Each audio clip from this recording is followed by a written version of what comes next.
estiverem nus e tiverem falta de mantimento cotidiano, e algum de vós me disserdes: ide em paz, aquietai-vos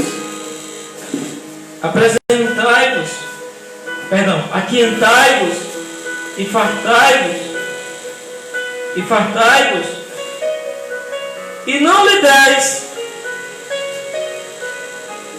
deres as coisas para o corpo, que proveito virá daí? Assim também, o versículo 17, assim também, a fé, se não tiver obras, é morta em si mesmo. Mas dirá alguém: tu tens fé e eu tenho as obras. Mostra-me a tua fé sem as obras, e eu te mostrarei a minha fé pelas minhas obras. Tu crês que há um só Deus? Fazes bem também. Os demônios o creem e estremecem. Mas, ó homem vão, queres tu saber que a fé sem as obras é morta? Porventura, Abraão, nosso pai, não foi justificado pelas obras quando ofereceu sobre o altar o seu filho Isaque? Bem vês que a fé cooperou com as suas obras, e que pelas obras a fé foi aperfeiçoada, e cumpriu-se a escritura que diz: creu Abraão em Deus, e foi-lhe imputado como justiça, e foi chamado amigo de Deus. Vede então que o homem é justificado pelas obras, e não somente pela fé. E de igual modo, Raabe, a meretriz, não foi também justificada pelas obras, quando recolheu os emissários e os despediu por outro caminho? Porque assim como o corpo sem o espírito está morto, assim também a fé sem as obras. Sente na sua cadeira, glorificando ao nosso bondoso Pai. Aleluia, glória a Deus.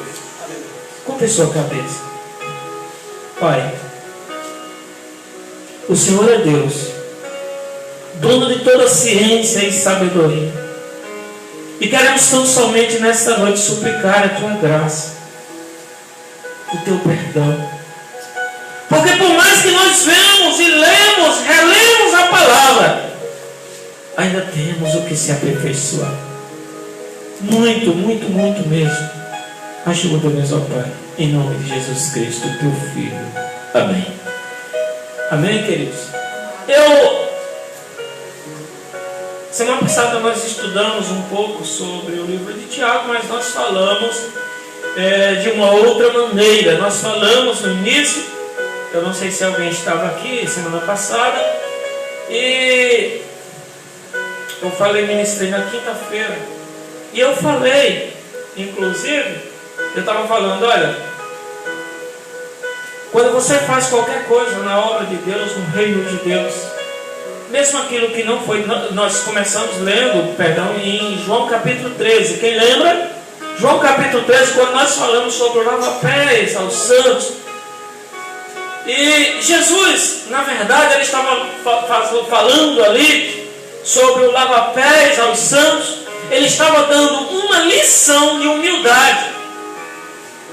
Por exemplo, do que vai me valer a pena eu agora curvo, lavo os pés do meu pastor, do pastor Geraldo, a irmã lava os pés da outra irmã, e de repente o pastor chega no momento de aflição e precisa de mim, e eu virei as costas, não fiz nada. Porque na verdade Jesus, se você observar, nós vemos, quando Jesus ele chega, diz que ele se levanta da mesa, ele tirou a sua túnica. Quando diz assim, ele tirou sua vestimenta, não é que Jesus ficou nu, não. Jesus tirou a vestimenta, o que designava ele como mestre, porque todo mestre, ele deveria ter uma túnica ou uma capa, ou algo que diferenciasse ele dos seus alunos ou dos seus discípulos. Jesus se despiu daquilo e ficou igual a todos. Igual a todos. É o caso quando Jesus estava no jardim do Éden, que para que não pegasse a pessoa errada, Judas teve que identificá-lo através de um beijo. Porque Jesus tinha um momento que ele baixava-se e ele ficava comum como qualquer outro dos seus discípulos. E eu gostaria de trazer nessa noite como lição: eu preciso cada dia me aperfeiçoar. Eu não sou perfeito. O grande problema do ser humano é quando ele acha que é perfeito ou que ele já sabe de tudo, que não precisa mais de nada. Aí começou seus grandes problemas. Mas cada vez que você se sente pequeno, observe o que a Bíblia diz: aquele que humilhar-se a si mesmo será exaltado. O primeiro passo é você humilhar-se a você mesmo. Humilhar os outros é fácil. Ser humilhado pelos outros também não é tão lição tão fácil, não. Mas às vezes você acaba tendo que suportar alguém. Você imagina aqui, eu aqui um gravetinho desse aqui, olha meus braços, fazer como pica-pau, né? Só tem osso. Um gravetinho desse, de repente chega um camarada de 2 metros de altura, bombado. Eu sou doido, ele me humilha, mas eu sou doido de reagir pra quê, gente? Então às vezes você acaba sendo obrigado a ser humilhado. Agora, difícil é você humilhar o gigante que tem dentro de você. Humilhar os outros lá fora é fácil. Ser humilhado pelos outros de fora dá para suportar. Quando às vezes tem ocasião que você não tem o que fazer. Só resta engolir a seco. Agora, difícil é você humilhar esse gigante. Às vezes a sua carne querendo uma coisa e você não vai por aí, não vai. O caminho é esse, aqui, aqui, aqui, aqui. E você, aí é difícil. Mas, só recapitulando a mensagem da semana passada, para eu entrar nesse contexto de hoje, no texto da mensagem para a gente ir aqui. Aí você observa que Jesus volta à mesa no capítulo 12 e diz assim: terminou a ceia. Jesus disse que ele tirou a capa de sacerdote, de rabino, ou mestre, Rabone, quer dizer mestre, e ele tirou aquela capa e ele ficou igual aos outros, e agora ele cingiu-se com uma toalha. Cingir, dá-se a impressão de que ele laçou a toalha sobre a cintura e ele ficou na posição de um escravo. Aí Jesus lava os pés de todos e volta à mesa e diz: vocês entenderam o que eu fiz com vocês? Ele lavou os pés de Pedro, ele lavou os pés de Judas Iscariote. Interessante.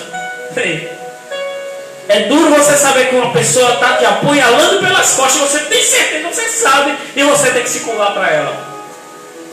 Olha que lição que nós... Por isso que eu quero dizer a você, queridos, eu preciso ser apaixonado por Jesus. Nós precisamos ser apaixonados por Jesus. Se você é apaixonado por Jesus, uma igreja para outra não diferencia você, porque você é apaixonado no seu trabalho por Jesus, na sua casa, na escola, aonde você vai, você tem aquele sentimento que as pessoas dizem que é um sentimento louco. Na verdade, você precisa aprender, nós precisamos aprender a amar Jesus. E ele chega e ele diz: vocês entenderam? Os discípulos não deram resposta. Aí Jesus, interessante, Jesus pergunta e Jesus mesmo responde. Jesus disse assim: bom, eu, sendo Senhor e Mestre, vos lavei os pés, vós também deveis lavar os pés uns dos outros, porque eu dei o exemplo. Eu gostaria de deixar bem claro, eu não estou pregando aqui dizendo que igreja que não lava os pés está errada. Não, não é esse lava-pés em si que Jesus estava dizendo, não, meu filho. É no sentido de você sair da sua posição e curvar, se colocar na posição do outro para entender o que o outro passa. Por exemplo, é muito fácil, existe um monte de gente acusando: ah, camarada só vive assim. Por exemplo, o cara foi fumante, aí você tem aquele deixa de fumar, quer que ele deixe de fumar na marra. Mas no entanto, pelo outro lado, você toma um café da manhã Falta comer com farinha feita escaldada. Toma daqui a pouquinho, toma daqui a pouquinho. No dia que não toma, pega uma dor de cabeça terrível. Interessante. Quer dizer, é pecado ser viciado no cigarro e no café. Também, tudo demais é veneno. Está entendendo? Então, sabe quando é que a gente passa a ser mais humano? Quando a gente começa a trazer o problema da pessoa. Não é você se misturar com o problema do outro. Não, quando você começa a olhar para o problema da pessoa e dizer, e se fosse eu no lugar dele, qual seria a minha reação? Se nós começássemos a julgar dessa maneira, acredito que a gente seríamos mais humanos, não é verdade? Por exemplo, ver uma pessoa ali caída na calçada. Só que muitas vezes a gente não para procurar saber se aquela pessoa, porventura, ela foi abandonada pela família ou devido às fraquezas dela, o que levou essa pessoa a isso? Então, toda vez que formos julgar qualquer pessoa, vamos tentar nos passar pelo um minutinho do que ela tem passado. O que está levando essa pessoa a isso? Será que essa pessoa não está precisando um pouquinho mais de oração? Será que essa pessoa também não está precisando um pouquinho mais de ação? Porque a palavra orar é tanto que se você consegue parar, fica ora, ação, ação. Aí faz a história. Diz que um certo dia um moço o pessoal morava numa ilha, e aquele moço, o pessoal para ir para o outro lado tinha que passar de canoa. Quem já andou de canoa aqui? Pelo menos já viu uma canoa. Ali a gente vê, quando passa no rio Potengi ali, a gente vê aquelas canoazinhas, né? Aí disse que tinha um lago do outro lado, para as pessoas irem para o outro lado, tinha que ir de canoa. E o irmão dono da canoa disse que ele era um homem muito sábio, ele dava ensinamentos maravilhosos. E disse que no leme, o remo de um lado, o remo de um lado, o remo que é aquele que vai, de um lado estava o nome ora e do outro estava o nome são. Aí a pessoa, toda vez, sempre as pessoas se intrigavam com aquilo e questionavam: por que o senhor coloca no reme ora e no outro coloca o nome são? E às vezes ia muitos crentes passar, e quando ele chegava, ele dava lições maravilhosas. Ele dizia: assim é a oração. Orar sem ação é desse jeito. Aí ele pegava, parava de remar com o reme do outro lado que tinha o nome são, começava só com ora. A canoa começava a dar volta só para cá. Aí ele parava, aí pegava, agora deixa eu dar outra lição para você. Aí começava com o são sozinho, aí a canoa começava a dar volta ao contrário. Ele disse: aí está o resultado de orar sem ação. Amar faz parte. E Jesus disse assim: não é o servo maior do que o seu Senhor. Eu fico preocupado quando eu vejo muitas vezes pastores, líderes, que por estar em uma posição, ele acha que todo mundo tem que estar a serviço dele. Eu quero dizer, eu pastor, você líder, você membro, todos estamos a serviço de um único reino, o reino de Deus. Jesus disse assim: se eu, Senhor e Mestre, vos lavei os pés, ele estava perguntando assim: por acaso eu deixei de ser quem eu sou porque eu lavei os pés de vocês? Ele disse: eu sou o Senhor e Mestre, e vos lavei os pés. É como que ele dissesse assim: por acaso eu deixei alguma ocasião por eu ter feito esse ato, que é permitido apenas o escravo que fazia isso, eu deixei de ser quem eu sou? Aí eu preguei aqui, e às vezes eu fico observando as coisas. Quando eu prego, Deus muitas vezes ele me leva, dentro das mensagens que ele me dá, ele me leva lá na frente, é exemplo. Aí sexta-feira, as irmãs, quero até parabenizar mais uma vez, eu já fiz isso, as irmãs que tiveram esse empenho, parabéns a vocês, parabéns à nossa líder interino, as irmãs que abraçaram a causa e fizeram uma festa linda para Jesus. Jesus é digno ainda de muito mais. Isso é apenas um ensaio do que ainda virá pela frente. Aí eu estava ali, eu disse: não, eu tenho que fazer minha parte. Os pedreiros já estavam durante a semana. Aí eu vi ali, dar um retoque final ali.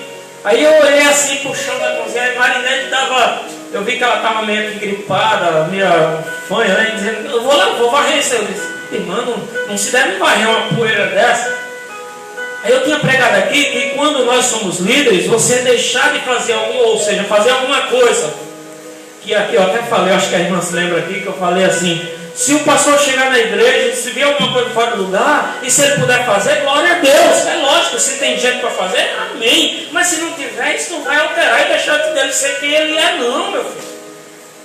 Aí eu olhei assim, já estava meio, tinha saído até um pouco mais cedo da loja, porque eu também tinha minha casa para arrumar, para ajeitar as coisas que minha esposa não pode fazer ainda. Eu disse: não, mas eu vou. Aí eu recebi até um recado da minha príncipa: diga João que vem, que eu tinha mandado dizer para ela que eu estava aqui, tinha mandado lá fora.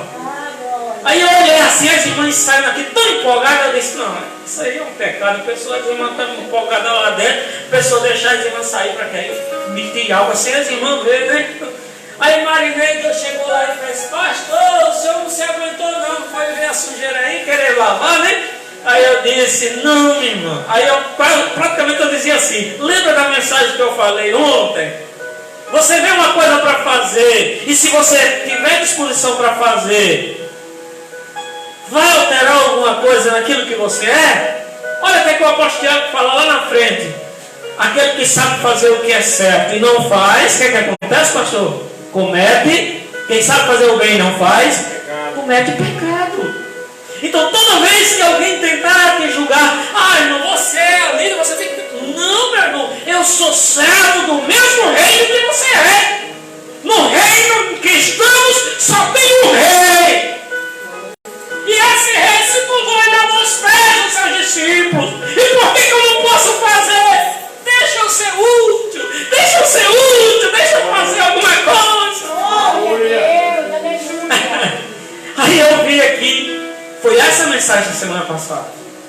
E na mensagem de hoje, se você puder, deixe sua Bíblia aberta. Vamos acompanhando para a gente dar uma viajada aqui na palavra. Aí diz assim o título: a fé sem obras para nada aproveita. Aí ele diz assim: meus irmãos, que aproveita se alguém disser que tem fé e não tiver as obras?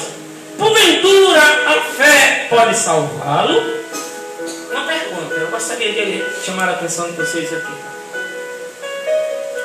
Ele faz uma pergunta: será que essa fé tão maluca que as pessoas têm, será que ela é o suficiente para salvá-lo? Agora eu vou aqui com você dar uma viajada, mas você pode abrir Lucas, que você vai ver no livro de Lucas, a parábola do bom samaritano, mas não vai dar tempo para a gente ler aqui, eu vou citar e você em casa pode ler. Jesus conta que Jesus foi indagado por um doutor da lei, querendo pegar Jesus em alguma fraqueza. E Jesus foi indagado da seguinte maneira: diziam-lhe assim: mestre, qual é o maior mandamento?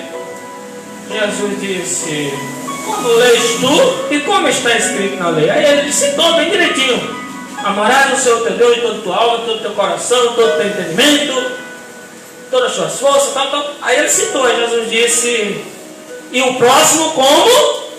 A ti mesmo. Jesus disse: faça e você vai muito bem, tá certo. Aí Jesus contou-lhe uma parábola. Conta-se que certo dia disse um homem de Jericó para Jerusalém, e esse foi alcançado pelos bandidos, ou pelos salteadores, ladrões. Roubaram ele, espancaram ele e deixaram ele semi-morto. Jesus queria dar uma lição. Eu falei aqui semana passada: Jesus, sabe o que eu admiro muito em Jesus? Sabe o que me atrai muito em Jesus? É porque tudo que ele ensinava, antes ele fazia e dava como exemplo. Jesus não ensinou nada que ele não fosse capaz de cumprir. Às vezes tem tanta gente ensinando tanta coisa bonita, né, irmãos? Que às vezes a gente fica assim: será que essa pessoa faria tudo isso mesmo que está dizendo? Por isso que eu quero dizer, às vezes a gente precisa até colocar um freio. Será que eu tenho capacidade de falar e ensinar? Aí Jesus disse: olha, ensinar e fazer o que eu ensinei. Aí Jesus disse: e aquele homem ficou semi-morto. E daqui a pouco, lá vinha um sacerdote. Sacerdote, deixa eu dizer qual era a missão dele. A missão do sacerdote era levar o povo até Deus. O que difere da missão do profeta? A missão do profeta era trazer Deus ao povo, ou seja, Deus falava através do profeta e o povo. O profeta transmitia para o... Deus falava com o profeta e o profeta transmitia ao povo. Já o sacerdote era diferente. Ele recolhia do povo e levava a Deus. Ele era aquele intermediário que pegava as coisas do povo e levava até Deus. A missão dele era ver um ferido, era cair em cima logo e dizer: Senhor, olha uma alma perdida, olha uma alma aqui sofrendo. Aí imagina que lá vem aquele sacerdote cantando, assoviando, imagino eu. Aí de repente ele olha e viu o homem ensanguentado lá, ele nem questionou se o homem estava vivo ou não, disse: desvia. Pensou logo, vou chegar tarde no culto, ou na celebração, e tal, e começou a arrumar 1001 pensamentos para não ajudar. Tudo bem. Passou, foi embora. Imagino eu que aquele ferido disse: pronto. Porque você sabia que dava para o mesmo ferido identificar que era um sacerdote que estava vindo? Você sabe por quê? Os sacerdotes, eles eram conhecidos de longe. Geralmente nas suas roupas tinha sinetas. Que quando ele passava, por que eles usavam sinetas? Porque eles tinham regras a cumprir. Então em cada lugar que eles passavam, determinadas coisas acionava. Aquele sininho, aquelas coisas. Aquele homem, imagina eu que por baixo do sumo portável chegou a minha salvação. Vem um homem de Deus aí. Por isso que nem todo mundo que anda com a Bíblia debaixo do braço realmente é de Deus. Não se engane. Nem todo mundo que carrega a palavra de Deus e que traz ela até na sua boca significa dizer que tem verdadeiramente compaixão. Não nos enganemos, porque o Senhor conhece o que é seu. Foi embora. Daqui a pouco, lá vem um levita. Você sabe o que o levita fazia? Os levitas, eles tinham a missão de trazer sacrifícios para Deus, louvores, preparar os louvores, preparar as ofertas para Deus. Imagino eu que aquele doente também entendeu que aquele ali era um homem de Deus, porque se fosse hoje, imagino eu que ele viria assim: eu quero trabalhar para meu Senhor. Lá vinha ele cantando, ele disse: aquele ali está cantando para Deus, certamente meu socorro está vindo agora. Ele, quando viu, olhou, passou de lá, disse: não vou melar minhas vestes. Imagino eu que ele deve ter dito: sair sujo daqui, já deve estar morto mesmo. Se tocar num cadáver, eu fico tantos dias sem poder ter contato com ninguém, fico imundo, e eu quero ir. Amados, alma nenhuma fede. Quando você verdadeiramente ama a obra de Deus, você não vê uma pessoa suja, você não vê uma pessoa fedorenta, você vê uma alma sedenta, uma alma que tem o mesmo valor da minha alma. Todas as almas são do Senhor, todas as almas foram compradas por um único preço. Não importa se essa alma hoje está lá caída, por meio do vício da droga, por vício do cigarro, por vício de prostituição, não importa. Se elas estão aí, estão dispostas a ouvir o Evangelho, elas são doentes e precisam ser saradas. Porque o Senhor ama. A prova disso é que Ele deu a vida. Só que daqui a pouco aquele também passa. Imagino que aquele homem deve ter ficado desesperado. Se o povo de Deus que passaram aqui não me socorreram, quem vai me socorrer? Aí é onde entra aquela palavra: Deus age e usa quem quer, como quer e quando quer. Lá vem de repente um samaritano. E diz que os samaritanos eram conhecidos como pessoas incircuncisas, pessoas que não estavam nem aí para guardar os princípios de Deus. Sabe o que dói muito na gente? É quando você vê pessoas que se intitulam homens e mulheres de Deus e não fazem nada para te levantar do poço. Isso deixa a gente muito triste. É nisso aqui que o apóstolo Tiago está se baseando, dizendo assim: a fé sem as obras é morta. Aí de repente o samaritano olha. Ele não era bom visto, os samaritanos não tinham uma boa visão de quem eles eram. Sabe por quê? Essa guerra entre os judeus começou há muito tempo, uma guerra espiritual, porque Samaria foi capital que foi atingida. Quando houve a divisão do reino, ficou o reino do norte e o reino do sul, ou seja, Judá com o templo de Jerusalém. Samaria com o templo de Jerusalém, a capital era Judá, a capital era Jerusalém, Samaria era a capital de Israel. E eles ficam dessa maneira, e daqui a pouco outros gentios entraram e trouxeram muitas idolatrias para Samaria. E Samaria não ficou tendo uma boa visão para o que se dizia ser judeu. Só que, no entanto, ali houve um homem que teve compaixão. Um homem que, quando viu o outro ferido, ele não pensou duas vezes. Diz que eu imagino que ele vinha, a Bíblia diz que ele vinha e ele desce lá, vai até o momento, pega azeite, coloca nas feridas, limpa com vinho, faz aquele tratamento essencial para o momento, coloca ele na sua cavalgadura, chega na próxima estalagem, coloca ele para hospedar lá e disse: olha, cuide desse homem. Deixou uma certa quantia de dinheiro e disse: se ele gastar mais que isso, quando eu voltar eu pago. Aleluia.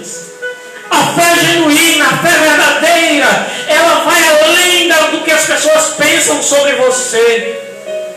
Por isso que eu quero dizer, meus irmãos, quando a igreja do Senhor começar a abrir mais as portas, eu não estou dizendo que a igreja tem que abrir portas para que se cometam pecados. Não! A igreja tem que estar com portas abertas para todos que querem ouvir. Se tornar membro é outra coisa.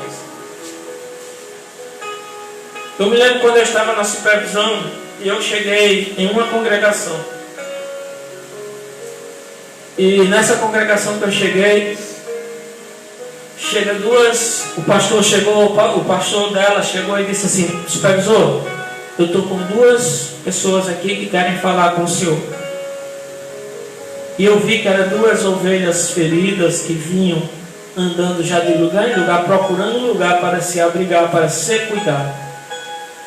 Duas mulheres que tiveram uma vida ativa junta, não conheciam Cristo, e aceitaram e decidiram, queriam servir a Jesus. Só que você imagina aqui como é a situação dessas pessoas. Elas viveram uma vida junta, tudo que construíram foi junto, só que agora já está numa certa idade e conheceram o Evangelho. Agora você imagina, você acha que uma pessoa, você tem uma casa aqui, você vende, coloca placa de venda hoje e já vende amanhã? Para cada um ir para o seu canto? Não. E ela disse: eu queria que o senhor me desse um parecer. Eu cheguei para o pastor, chamei: vem cá, pastor, faça o seguinte, discipule elas. Depois que elas forem discipuladas, porque ela disse assim: meu sonho é ser batizada. Agora só tem um pequeno problema, pastor. Muitas igrejas que eu vou, as pessoas não querem me aceitar, porque eu digo que eu não tenho condição de pegar. A gente não tem salário fixo, a gente ganha de algum bico, alguma coisa que faz, e a gente não tem condição. Mas as pessoas, quando a gente diz assim, que a gente ainda está morando na mesma casa, mas ninguém tem mais nada com ninguém, os pastores já começam a desprezar a gente. E aquilo ali doeu aqui dentro. Porque eu não sou melhor que ninguém. Eu como pastor, você como pastor, você como líder, você como membro, sua missão é acolher, não importa quando vem.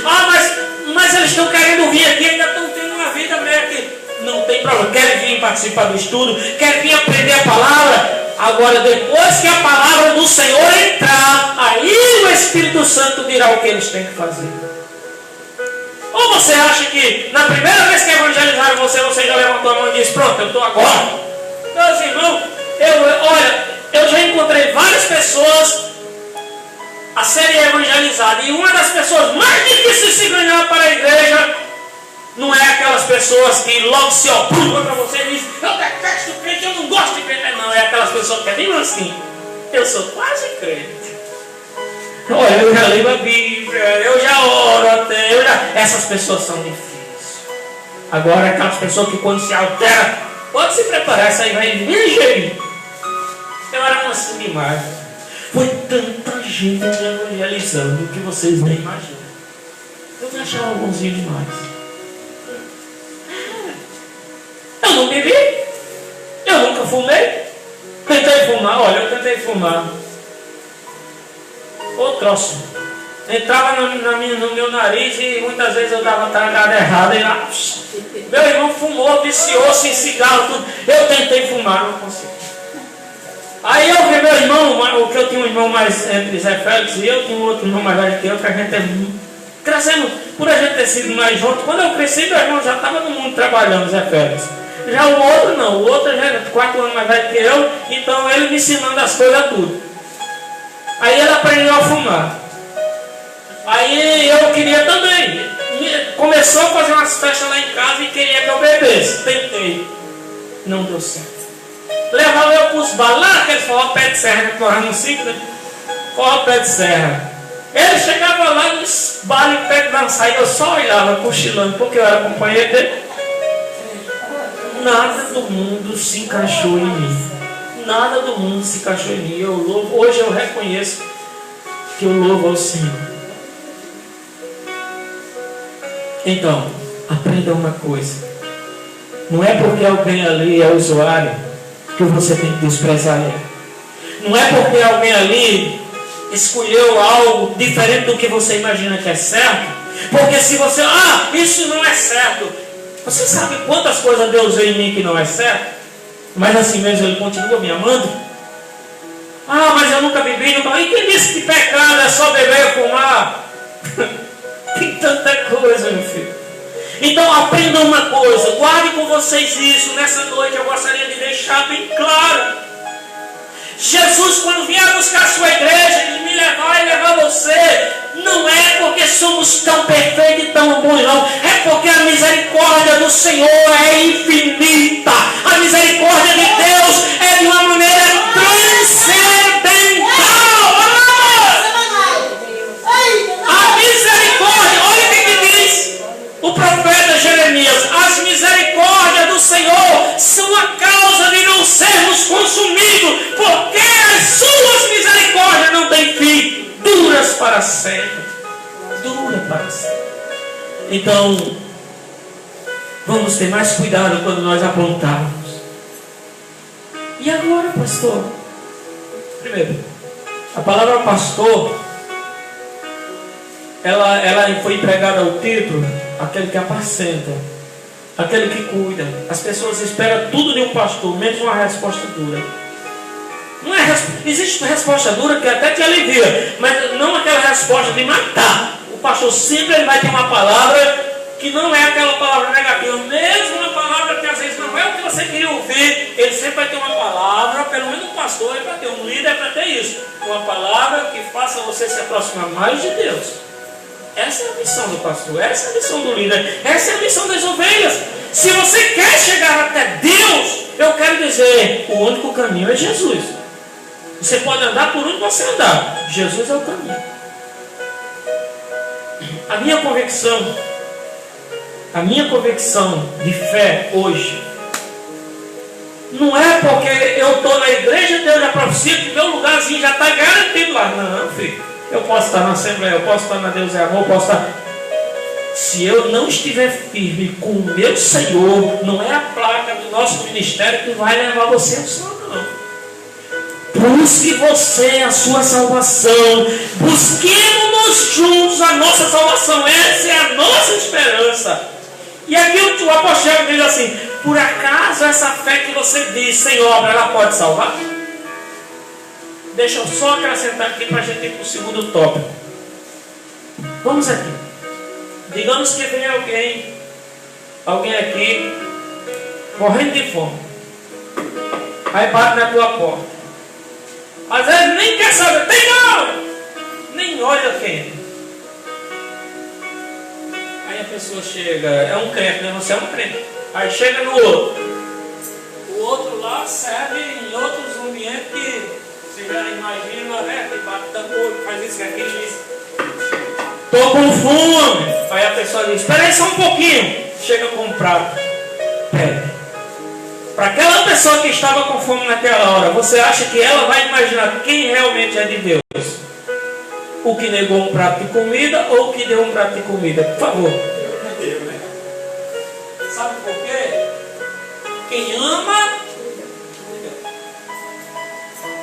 o nosso amor não é, olha, eu costumo sempre dizer isso, eu digo direto, eu acredito que você já está até aborrecendo com isso. Eu falo muito de amar que ama a minha príncipa, que faço assim, não. Eu acredito que as palavras ela têm menos peso do que as nossas atitudes. As nossas atitudes ela têm mais peso do que as nossas palavras. As pessoas vão acreditar mais em você pelo que você faz do que pelo que você diz. Eu sempre digo isso. O que eu faço tem mais peso do que o que eu digo. Se você olha para mim e você vê eu uma pessoa que trata bem meus filhos, trata bem minha família, eu acredito que as pessoas vão querer ouvir um conselho meu quando se trata de família, não é verdade? Agora, se você percebe, se a pessoa percebe que você é daqueles que chega em casa, chuta um menino, cheira o cachorro. Às vezes tem gente que trata melhor o cachorrinho de estimação do que a esposa. Ou vice-versa. Filho, fica difícil. Cristo, Ele tem que ser o centro da nossa vida. A nossa família, ela tem que ser uma base. A nossa casa, ela precisa ser uma base. E Cristo centro. Nós não somos sem Cristo. E se você quer ser alguém mais completo, você é mais completo com sua família. Agora vamos para o tópico 2. O 15. Quem pode ler o versículo 15, o capítulo 2? Amém. Amém.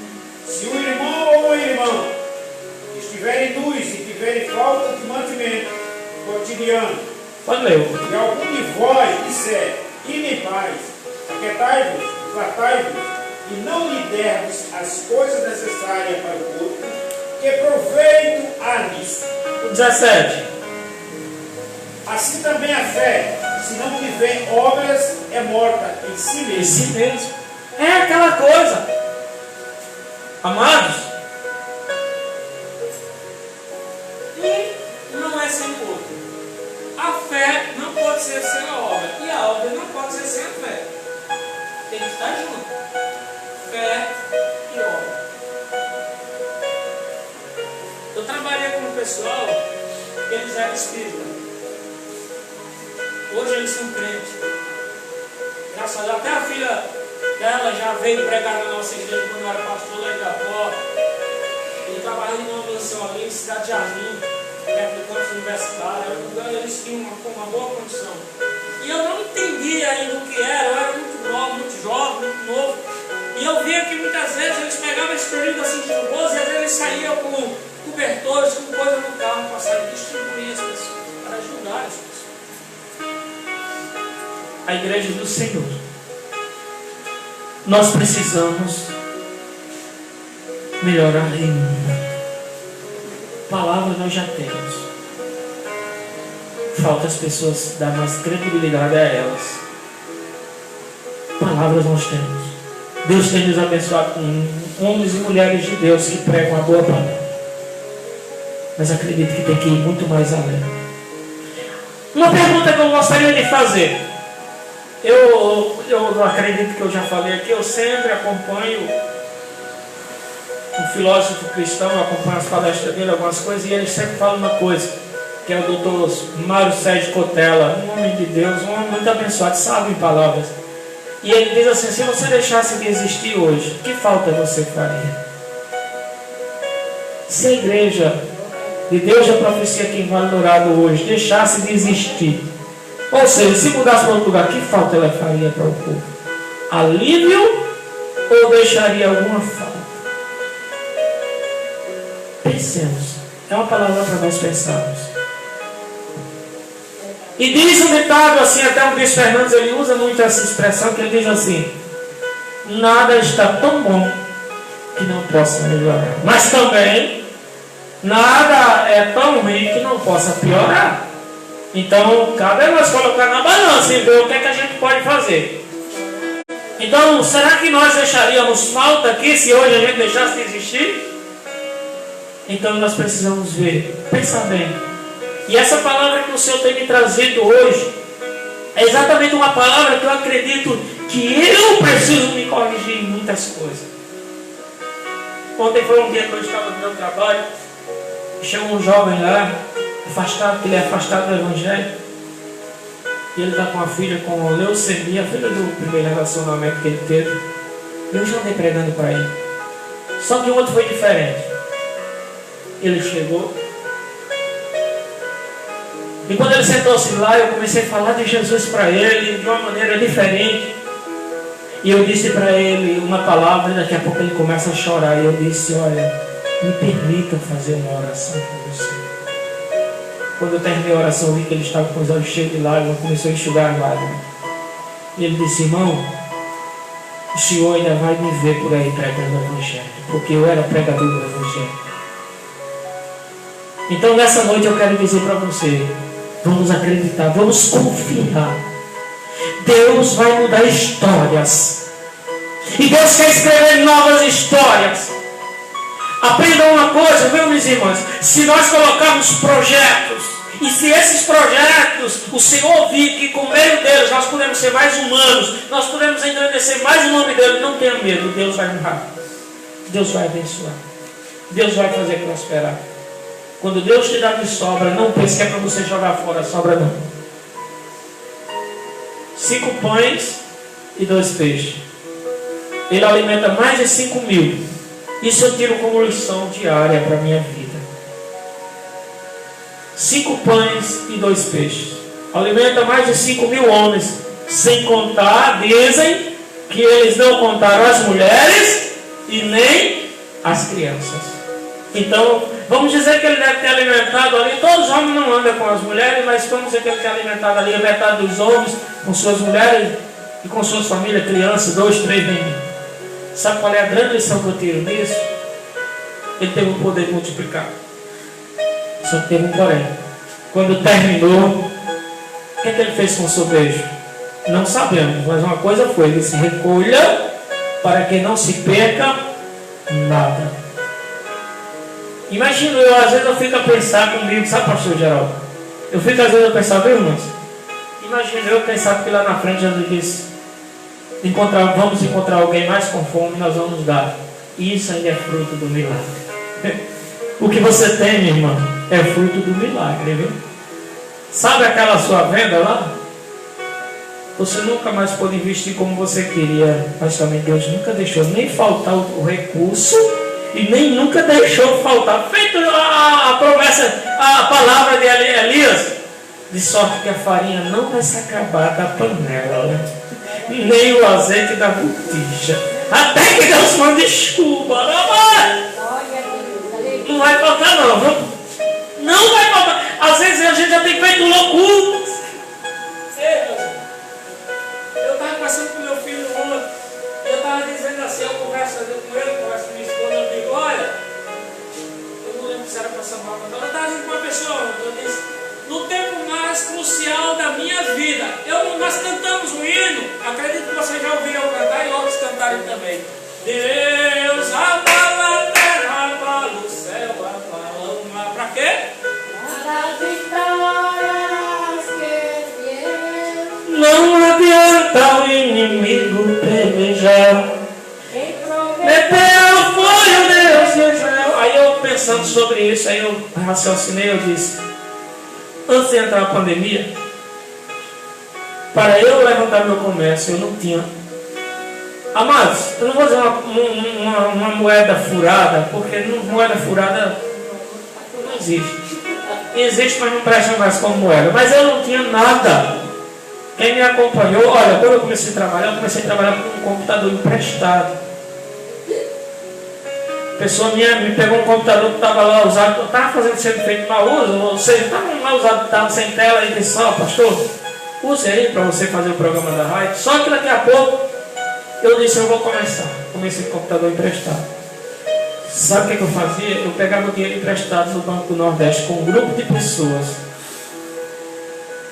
E o Senhor começou a prosperar. Só que aconteceu o seguinte: eu lutava para sair desse empréstimo e não conseguia. Aprenda, viu, irmão? Quando alguma coisa estiver estremecendo do outro lado, não se preocupe não, que é vitória que está vindo por aí. Tem cheiro de vitória no ar. Tem cheiro de vitória para você. Aí de repente, aí sabe o que aconteceu? Eu fiquei trabalhando 2 anos na minha casa, montei meu comércio com dinheiro emprestado. Fazer como diz, o machado era emprestado e caiu na água assim.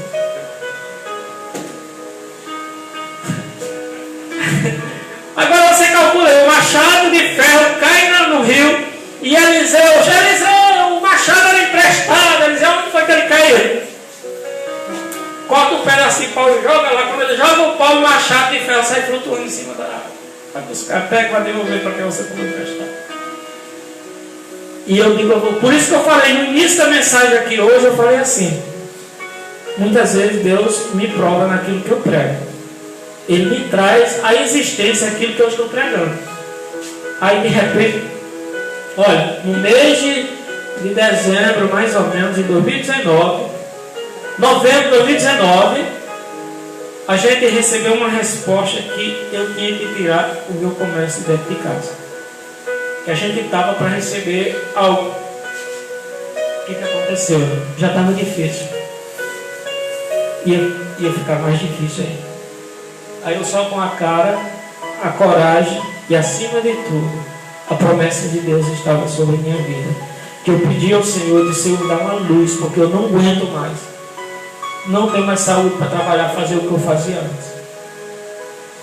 Tirei meu comércio em dezembro, dia 21 de dezembro de 2019, eu estava onde eu estou hoje. Quando foi em janeiro, começou o alarde, já da pandemia, já chegando ao Brasil. O vírus, né? E aconteceu que o negócio apertou. Mas apertou de um jeito que muita gente fechou as portas. Deus disse, agora você não prega, que eu abalo o céu, abalo a terra. Porque louvores é uma pregação também, viu? Para dar vitória a quem é fiel. Antes de passar o primeiro ano da pandemia, eu já tinha saído, já estava para sair do grupo. De não pegar mais dinheiro emprestado com eles. Eu não tenho dinheiro, vou estar assim. Não tenho dinheiro, mas eu louvo a Deus, sabe por quê? Tudo que eu tenho foi Deus que me deu. Não deu muito não. Agora como eu falei, você às vezes vê, você diz, Senhor, tudo que eu tenho é isso, e às vezes você tem tirado até mais do que eu que der. O que deveria tirar? Só que daqui a pouco as pessoas olham, não se acaba. Não se acaba.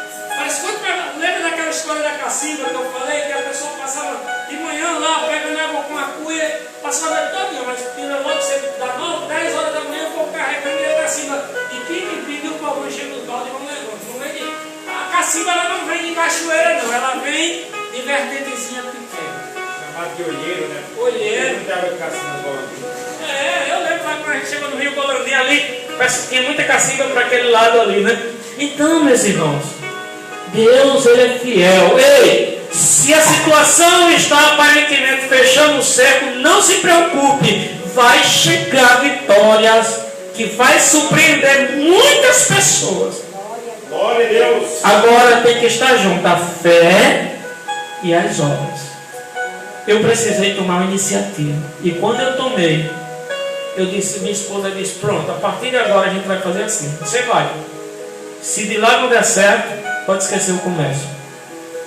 Eu disse, Deus colocou aqui nas minhas veias o comércio. Eu já nasci, eu tinha cerca de 4 ou 5 anos, meu pai me levava, me botava em cima da banca, quando ia estar entrando nas bananas, eu ficava lá gritando já com meu pai. Olha banana, está na minha veia, está no meu DNA. Deus me colocou, Deus me deu. Então aprenda isso. Fé e obra. Tem gente que diz, eu estou com uma visão tão grande de botar um comércio. Você já pelo menos tentou? Pelo menos achou o nome que você vai dar a ele? Pelo menos você já comprou a primeira peça que vai botar lá? Nem se preocupe, Deus está no comando. Aí aqui, fé e obra. Eu tenho fé que vai acontecer, mas o que é que você está fazendo para acontecer? Aprenda outra coisa que eu quero deixar como lição nessa noite. Existem coisas que é Deus quem faz, só Deus faz. que existem coisas que é você quem tem que fazer. O que é para você fazer é você quem tem que fazer. Agora o que é para Deus fazer, só Ele faz. Já finalizando aqui, eu gostaria que alguém tomasse a sua Bíblia e vamos aqui mais adiante. Eu vou ter que resumir alguma coisa aqui que a hora já chegou. Mas o homem, versículo 20, mas o homem bom, queres tu saber que a fé sem as obras é morta?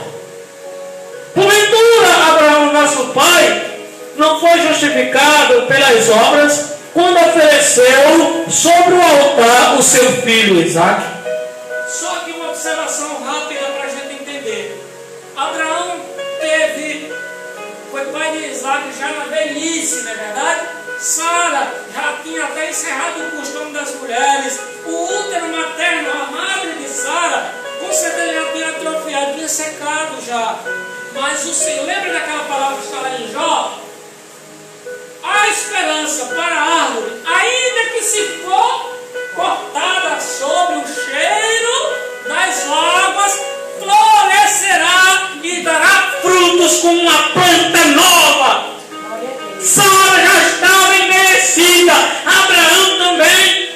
Mas aconteceu, tinha promessa de Deus. Ei, minha irmã, você está debaixo da promessa de Deus, então continua firme. Aí vem Abraão, recebe o seu filho da promessa. Ele não queria ser pai de Ismael, não. Não, ele não queria que acontecesse o que aconteceu. Ismael veio, tratou como filho, recebeu, mas ele não desistiu do foco. Ali foi projeto de Sara, que ainda hoje tem problema por causa disso. O projeto, às vezes as pessoas querem dar uma ajudinha a Deus, traz problema. Só que tem um porém. Quando chega lá na frente, ele agora recebe o filho. Se estava difícil Sara oferecer, dar um filho a ele com 90 anos, pela média de idade, diz que ainda era chamado de menino. Provavelmente deveria ter seus 9, 10 anos, imagino assim, pelo que a Bíblia diz. Isso quer dizer que Sara já estava chegando aos seus 100 anos. Estava mais difícil ainda. Aí sabe o que ele pensou? Deus está pedindo meu filho. Só tem um porém. Eu não posso esquecer da promessa. Ele pediu, mas tem uma promessa. E a promessa é essa: é desse daí. Ainda que eu ofereça ele em sacrifício, eu estou oferecendo para ele. E se é ele que pediu, é ele que vai se responsabilizar. Ei, minha irmã, o que Deus prometeu a você é seu. E se porventura ele pedir de volta, não se preocupe não. Quando ele devolver, ele vai devolver 2 vezes mais. Ou vai devolver de uma maneira para que ninguém mais tome. Por favor, não vá me entender que eu estou falando de dinheiro aqui para você chegar e trazer tudo para a igreja, não. Não, pelo amor de Deus. Eu sou contra você, aquilo que é o bocado no seu filho, você não tem direito de tirar para devolver na igreja, não. Você deve devolver aquilo que o Senhor disse como mandamento, não por obrigação. Aí aqui, mais adiante, versículo 23, ele diz assim: e cumpriu-se a escritura que diz, e creu Abraão em Deus e foi isso imputado como justiça, e foi chamado amigo de Deus. Veja então que o homem é justificado o quê? Pelas obras, e não somente pela fé, ou seja, tem que estar junto. A fé e as obras. 25. De igual modo, Raabe, a meretriz, não foi também justificada pelas obras quando recolheu os emissários e os despediu por outro caminho? Ei, você sabe qual era a profissão de Raabe? Ela era o que na época? Prostituta, meu filho. Por isso que eu quero dizer, amados, Deus ama todos sem exceção. Não importa a condição de pecado que ele se encontra. Se estiver disposto a mudar por amor ao Senhor, ele está disposto a transformar, a abençoar. Aí o versículo 26 e o último diz assim: porque assim como o corpo sem o Espírito está morto, assim também é a fé sem as obras, ela está morta. Então, pode dizer, meu irmão. Um comentário para acrescentar. A gente deve também ter muito cuidado para as pessoas não minar a nossa fé com palavras negativas. Sim. Por exemplo, você está num propósito e conta para alguém. Aí outra pessoa vai dizer: não vai dar certo não. Pensa assim, você começa a... Não aceita. Se você não tiver uma fé sólida, atrapalha, né? Às vezes, igual Abraão, né? Ele estava com a fé que Deus prometeu. E ele não disse a Sara que ia fazer. E a mulher dele todo dia estava lá no pé dele. Eu vou dar uma escrava para você, para mim. Desse jeito são as pessoas quando tem um projeto, até na igreja mesmo acontece. Não vai dar certo não, porque tem isso, não dá certo não. Mas se baixar a cabeça, não consegue não. Semana passada eu falei uma palavra, já finalizando o estudo, e eu vou repetir ela. Que diz assim: nem todos estão preparados para ouvir tudo. Quem lembra disso? Nem todos estão preparados para ouvir tudo. Então existem coisas que você está projetando, até uma oferta que você vai dar especial na obra de Deus, você não deve dizer a todo mundo.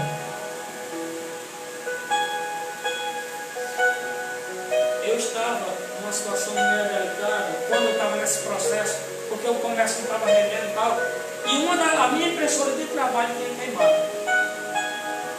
E eu me lembro que nesse dia que eu estava tinha queimado, eu fiquei feito um louco. Eu disse: meu Deus, eu não tenho como trabalhar sem essa ferramenta, eu não tenho dinheiro.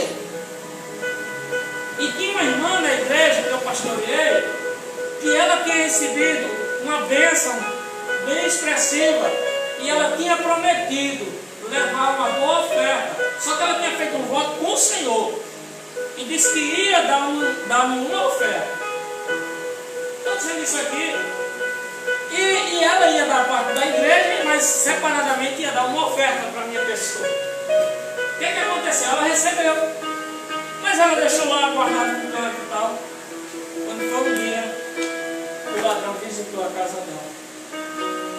E era um ladrão que conhecia tudo. Não encontrava a parte da igreja e não encontraria agora. Mas eu também não fiz expectativa. Eu nem sei, estou dizendo assim porque eu soube depois do acontecido. Eu não sabia, eu não tinha prometido nada para mim. O que você comprometer, alguma coisa, prometo só entre você e Deus. Só que ela tinha isso, colocado isso. Só que ela recebeu, o que ela fez? Sabe ela tirar logo aquilo que pertencia ao Senhor? Deixou lá. Alguém descobriu e passou o raio e foi lá, foram lá. Aí, como as coisas acontecem? Nesse período a minha impressora dá problema. E eu fiquei: Jesus, e agora o que eu faço? E eu desesperado, aí entrou o Black Friday, aquela promoção no final de ano. Aí eu fui pela fé e também pelas obras. Eu preenchi lá um boleto lá e disse assim: está na promoção, vou comprar. Preenchi o boleto, aí entrei em contato com o meu filho e disse: meu filho, vê o que você pode fazer para mim aí, me paga esse boleto que eu te devolvo tal dia esse dinheiro. E eu não tinha dinheiro de onde, meu senhor? Pela fé. Exatamente, eu fiz a fé. Eu fiz a fé de assinar o boleto, de preencher e pedir para o meu filho pagar para mim, que eu já ia dar para o dia certo e pagar. Isso sem ter o que sentar com você. Sabe o que aconteceu? Deus fez uma reviravolta lá nessa irmã. Aí a gente estava fazendo um culto de final de ano já. Perto do final de ano, que a gente fazia um dia na casa do Senhor. Eu ia andando, eu vi, foi ela, puxou meu paletó assim, veio com a irmã dela, uma senhora também, puxou meu paletó e disse: aqui é seu. Aí a irmã dela foi até mim e disse: ela está dizendo que não é oferta, não é dízimo da igreja, não é oferta da igreja, é oferta sua.